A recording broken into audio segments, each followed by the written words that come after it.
Guys, so in today's video, we'll be discussing about Nepal in the month of April 2025, what you should be expecting in terms of weather, the road condition, the places that you should be visiting, and most of all, what is the kind of budget that you need to be carrying while you're traveling to Nepal in April 2025.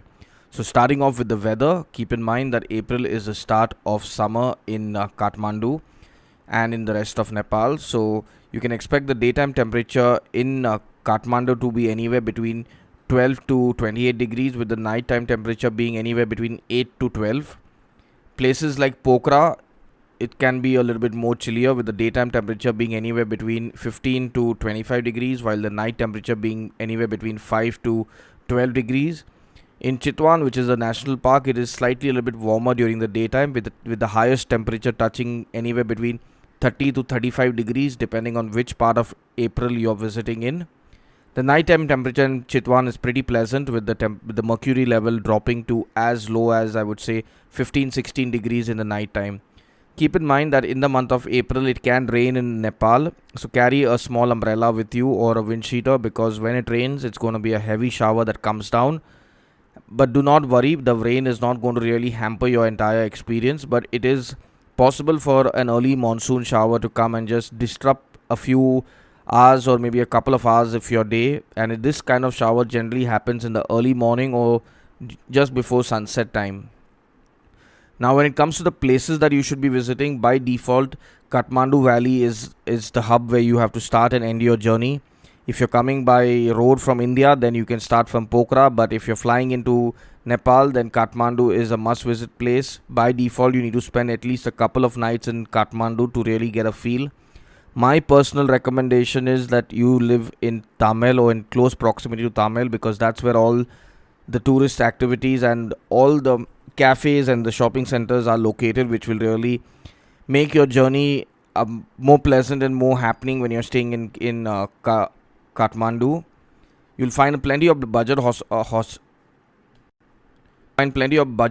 hotels and hostels in Kathmandu, so you do not need to be worrying about accommodation. Just keep in mind that you can book your accommodation in advance. You can block your room by chatting with them on Instagram or directly from any booking portal site online. Now, when you're going to Kathmandu in the month of April, it's pretty warm during the daytime, so you need to be carrying summer clothing with you. Like a pair of shorts is really ideal for Kathmandu. Just remember that it's pretty dusty in Kathmandu, so carrying a face mask will come really handy when you're traveling in and around the city. And when you're doing long journeys between different cities like Kathmandu to Pokhara or Pokhara to Chitwan, because the place is pretty dusty, and a face mask is, I would say, as important as your cell phone charger.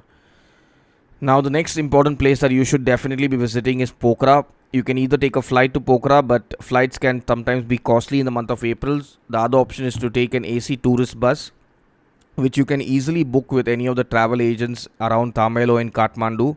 The bus will cost you anywhere between 1000 to 1500 Nepali, depending on the deal that you can crack. These buses are AC semi-sleeper buses. You honestly do not need the sofa chair seats, because the buses have no real difference in comfort when you go. But if you're someone who wants a more luxurious way of going, then you can opt for the sofa seat buses. But otherwise, the AC semi-sleeper buses are perfect with a recliner seat. Just make sure that you reconfirm with your booking agent that these are the AC buses and not the non-AC ones, because the non-AC ones will make it a horrible journey. Because for 80% of the journey, there is no road. You're driving on a muddy path, and the dust will definitely get into your bus if it is a non-AC bus. So by default, just make sure that you're traveling in an AC vehicle when you're doing the Kathmandu to Pokhara journey. Now, the next place that you should definitely be visiting is Chitwan National Park, because that's where you can spot the legendary one-horned rhino, which is easily spotted in Chitwan. You can opt for either the elephant safari or the jeep safari. Both have sharing options, so if you're traveling solo or in a small group, you do not need to worry about hiring the entire vehicle or opting to book all the seats on the elephant. You can always pay per seat and go on this journey. These bookings are best done with your travel agency or from the homestay or the hotel where you're staying in Chitwan. They will make provisions for you to go on these safaris. Just remember that a safari in Chitwan requires you to be taking a permit, which can be done by the locals over there, and these permits are available only for that particular day, so you cannot really extend it for the next day. Now, keep in mind that when you're traveling to Nepal, you need to be spending at least a couple of days in each of these places. The longer you stay, the better it is, because that's when your trip will get more meaningful and more options open out in terms of activities that are not mentioned online, which might interest you. But if you're on a short trip, then you'll really curtail your entire experience of going and experiencing these places. Pokhara, by default, my personal recommendation is stay at least a couple of nights, if not more, because Pokhara is the place that most people who like slow travel will fall in love with when you're traveling to Nepal. Pokhara has the vibe, and just make sure that you're staying close to the lake with the view of the lake, because that's the most refreshing way to wake up and go to sleep while traveling and staying in Pokhara. Another place that you might be interested in traveling to is Lumbini. Lumbini is a Buddhist center, and that's a place which is off the tourist circuit, but you can definitely visit it between your journey from Pokhara and Chitwan. Just check for flights, because you usually get really affordable flights which fly to Lumbini from Pokhara. So you might get a flight which is cheaper than the bus. So just look out for a flight option. Yeti Airlines usually has deals throughout the year for flights to Lumbini. When you're in Lumbini, you need maximum a day to explore all the ruins and the temples that are over there. I wouldn't really call them ruins, because everything has been done up very well. There are numerous monasteries and temples that can be visited over there. You can opt to walk around or hire a cycle, or you can even take a or tuk-tuk or a vehicle to explore the place. That entirely depends on your understanding of the place and what you are looking and trying to seek. But the Dalai Lama temple is the one which attracts the most crowd, and that's the reason why everyone goes to Lumbini.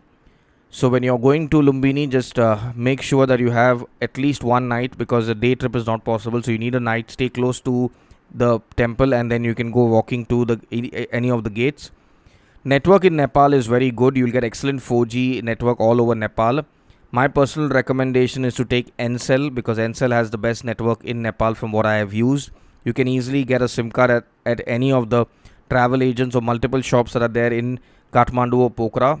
Opt for a 7-day plan if you're planning on staying for 7 days. Otherwise, you can opt for the 14-day plan, the tourist SIM, which is your choice ultimately. These SIM cards have very good network, and they work very well over in Nepal. Also, Wi-Fi is easily available all over Nepal, but if you're traveling to Nepal, you will definitely need a local SIM, because you'll need to contact the homestay owners, the travel agents, and maybe other people that you meet along the journey. So for that, you will definitely need a local SIM to make phone calls, which cannot be done with just a Wi-Fi call. You can do it on WhatsApp, but it's more convenient to have a SIM card when you're traveling all by yourself to Nepal. Now remember that when you're going to Nepal, shopping is one thing that you will not count in, because you might not expect a lot of shopping from Nepal. But Nepal, being the home of Mount Everest, has plenty of hiking and trekking and backpacking gear, which will surprise you for the cost and the kind of variety that you'll find in Nepal. So just make sure that you have enough of money with you left over there, so that you can end up shopping and buying things that will really come handy for your further travels around the globe or wherever you're planning on traveling to next. One very important thing to keep in mind is that when you're in Nepal and you're traveling from India, Indian currency of only 100 rupees is accepted. All other denominations are very difficult to get converted. So the best option is to carry loads of 100 rupee notes to Nepal, so that you do not have to worry. Otherwise, you will be stuck with getting a lower conversion rate, because in Kathmandu, they will generally offer you a conversion rate of 1.4 or 1.5 per Indian rupee to a Nepali rupee. So the best other alternative is to carry USD or Euro with you if you have it.